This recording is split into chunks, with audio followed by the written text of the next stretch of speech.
I'm a hero of the new world. You're a disease, and I'm the cure. May 1986. Warner Brothers executives sat in a conference room with a stopwatch and a calculator. On the table, 2 versions of Sylvester Stallone's new cop thriller, Cobra. One cut ran 130 minutes. The other, 87 minutes. The decision had nothing to do with storytelling. It was arithmetic. An 87-minute film allowed theaters to squeeze in 1 extra screening per day. Multiply that across 1,495 screens nationwide, and the studio was looking at an additional $500,000 in daily revenue. So they gutted the film.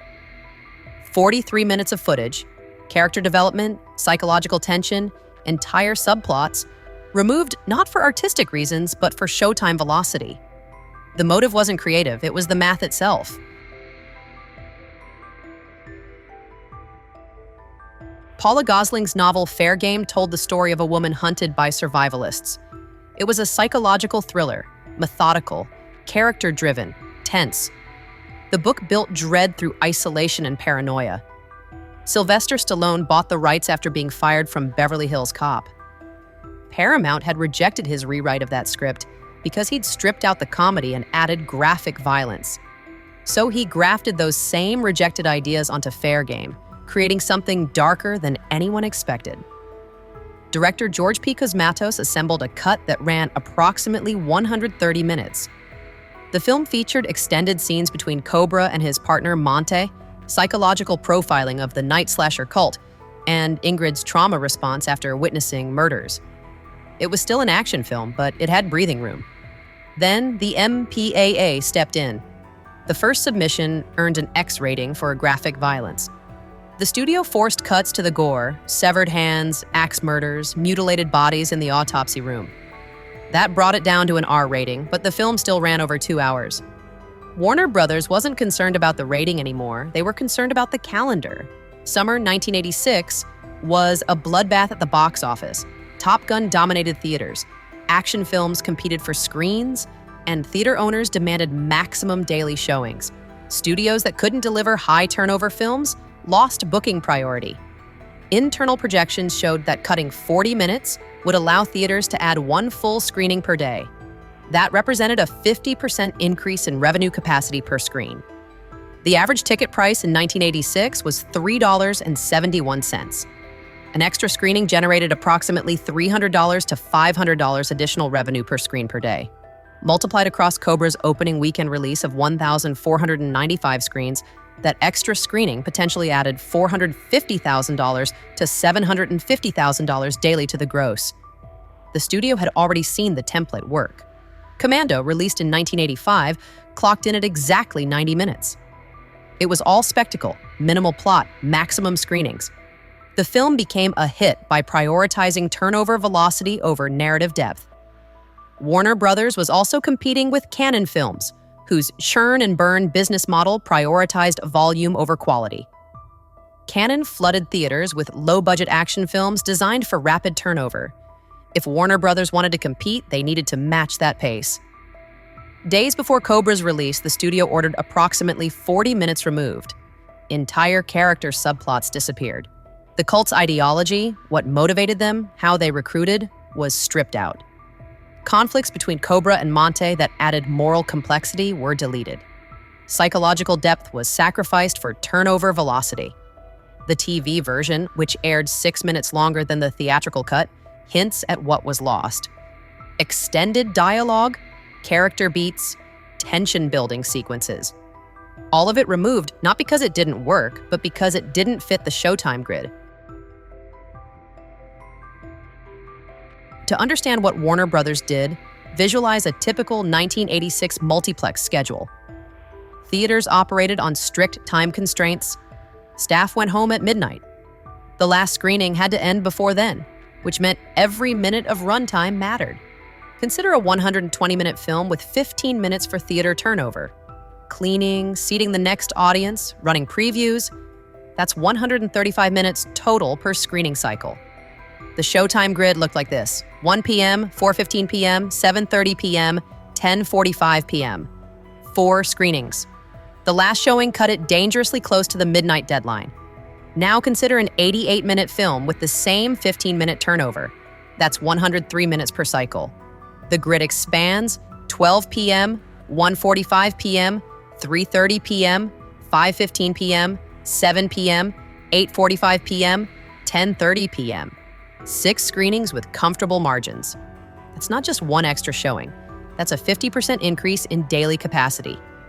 With the average 1986 ticket price at $3.71, that extra screening generated between $300 and $500 additional revenue per screen per day, depending on theater size and attendance. Cobra opened on 1,495 screens. Multiply that extra screening across the entire release, and the studio potentially added $450,000 to $750,000 to the daily gross. Over an opening weekend, that represented more than $1.3 million in additional revenue, just from runtime manipulation. The precedent had already been set. Commando ran exactly 90 minutes, establishing the template for what the industry called high turnover action. All spectacle, minimal plot, maximum screenings. The film succeeded not because of its story, but because of its scheduling efficiency. Warner Brothers studied that model. They were also watching Cannon Films, whose business strategy depended on volume. Cannon produced cheap action films designed to churn through theaters quickly. Multiple screenings per day, rapid turnover, minimal investment in narrative depth. If Warner Brothers wanted to compete in that environment, they needed films that fit the same grid. So they cut. Days before release, the studio ordered approximately 40 minutes removed from Cobra. Entire subplots disappeared. The night slasher cult's ideology, their recruitment methods, their motivations, what made them more than random killers was stripped out. Scenes between Cobra and his partner Monte that explored their conflicting philosophies about justice were deleted. Ingrid's psychological trauma, which would have grounded the film's violence in human consequences, was reduced to reaction shots. The TV version offers glimpses of what was lost. 6 minutes longer than the theatrical cut, it contains extended dialogue sequences, character development beats, and tension-building moments that were sacrificed for turnover velocity. The evidence reveals a pattern.